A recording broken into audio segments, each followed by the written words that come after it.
Welcome back to the channel. As you can see this morning, I'm in the Salon and I got a delivery yesterday, which is this. The High Goal Retro Gaming Stick. I thought today we'd unpack this and have a look at it together. Now, why have I bought this? Or as Rachel said, why do you need this? It was actually OG Duffy that planted this seed in my head. The 2.4G wireless games console M15 Plus. I can't, yeah. For the money, mate. It's a mad price for the money. Plugs, plays, does what it should. I think he was a little bit on the fence about buying one himself, and then he got one, and he did a very good review on it. And I thought to myself, what a brilliant idea. Because this thing, you just plug it in, and it plays. I got this one off Amazon. I did have a look on the reviews and I think it had a 4.5, which was pretty good. It was pretty good. It was $29.99. Now, I know these days you can't even get a subscription service for less than 30 quid without ads. So I thought that was pretty good. Let's get it open, see what it's all about, and hopefully it does exactly what it says on the box. I've laid everything out on the desktop. There's 5 parts. We'll run through it quickly and I'll show you how everything goes together.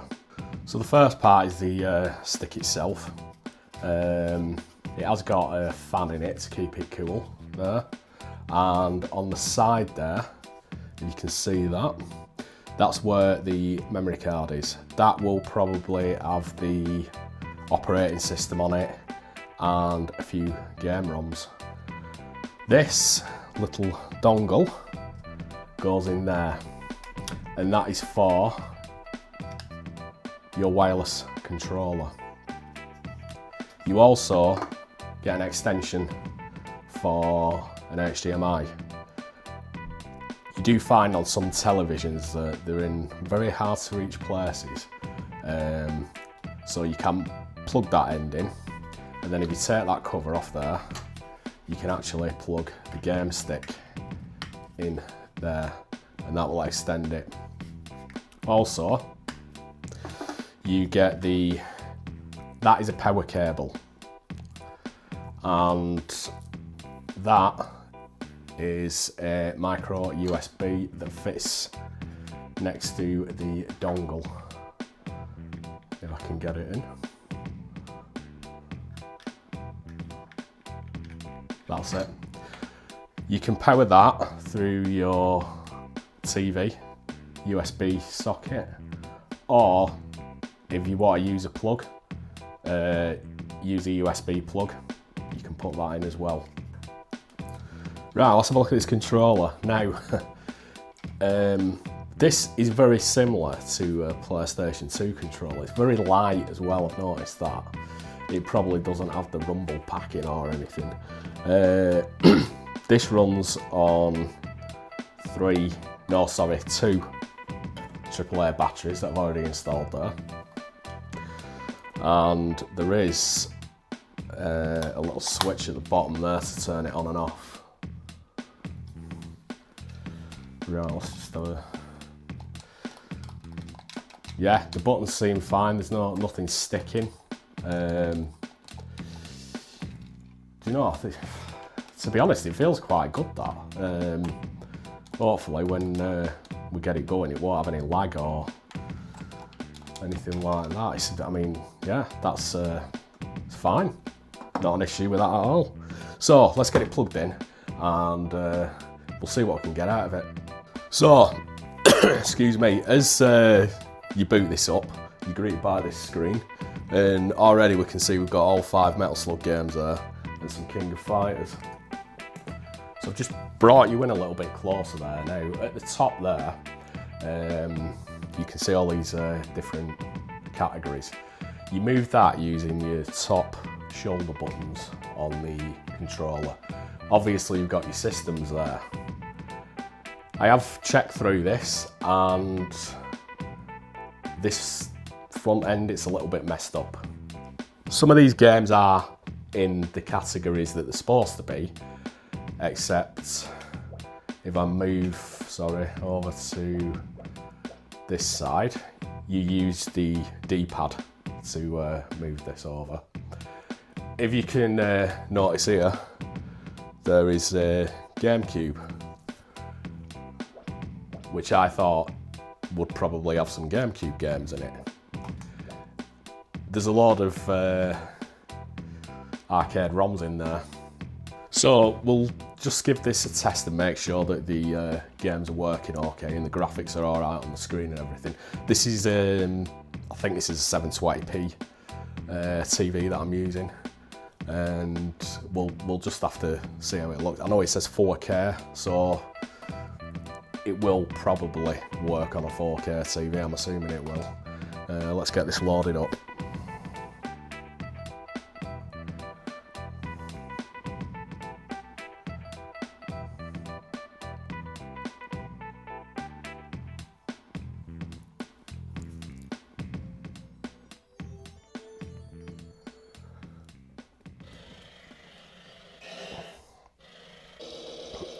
Now, as you can see, it's full screen. I don't know if the camera's doing it any justice, but it looks absolutely fantastic. So let's get credit pumps in there. It's your actual, it's your select button there to put the credit in, and start button to get going. I just love these games, they're absolutely fantastic. So we'll see how the controller works now and how things are going. Yeah, no issues at all with the controller. There's no lag. The buttons are doing what they're supposed to. Blow him up there, that's it, yeah, get the pig.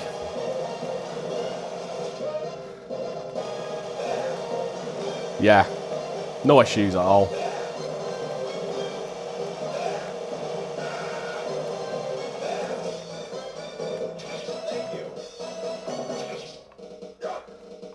Whoa. Yeah, he nearly got me then.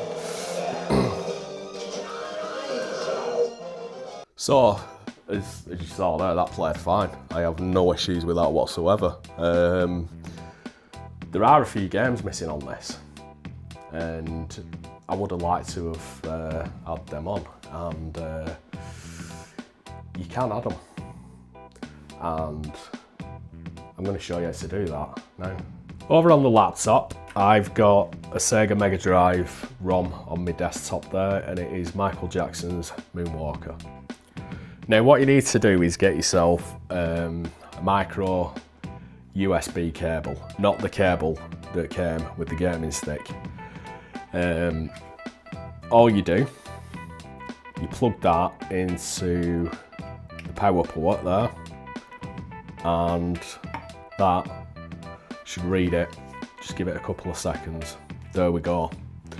Now, ignore that.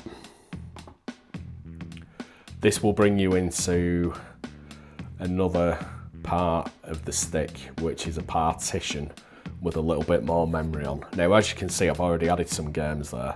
All you do with your new ROM is drag, if it'll go, and drop. That's in there. So, we'll go back over to the TV, and I'll show you how it works.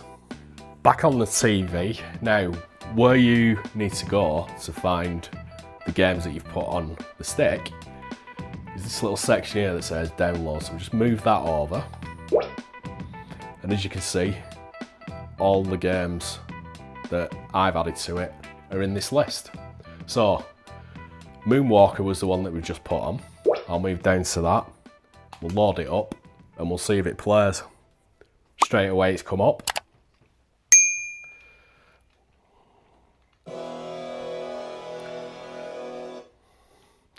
One player.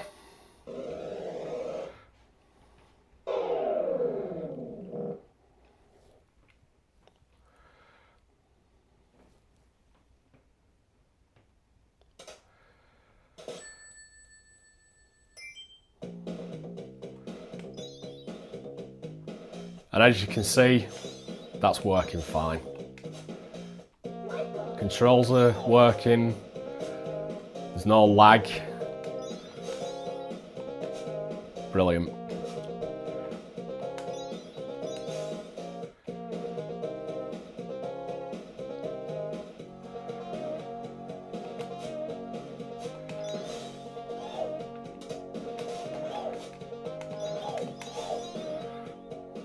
I think for 30 quid this is a pretty decent buy.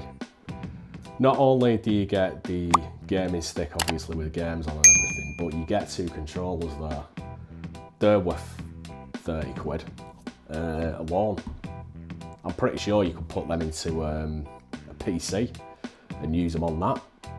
I think the only issue that I have with it really is the front end being a little bit messed up, and the games aren't in the right categories, things like that. But like I said, if you search for what you want, I'm pretty sure it will come up. I did test a couple of games off camera and some of them had some screen tearing. And it's just a shame that you can't take them off and save a little bit of memory, because you're never going to play them with that amount of screen tearing. It's just pointless. It was laggy, the sprites weren't moving right. It was just pointless putting them on. It does play PlayStation 1 games, but they do take a lot of memory up. So if you did want to add some PS1 games, just be wary of how much memory they take up. Personally, I didn't go in for PlayStation 1.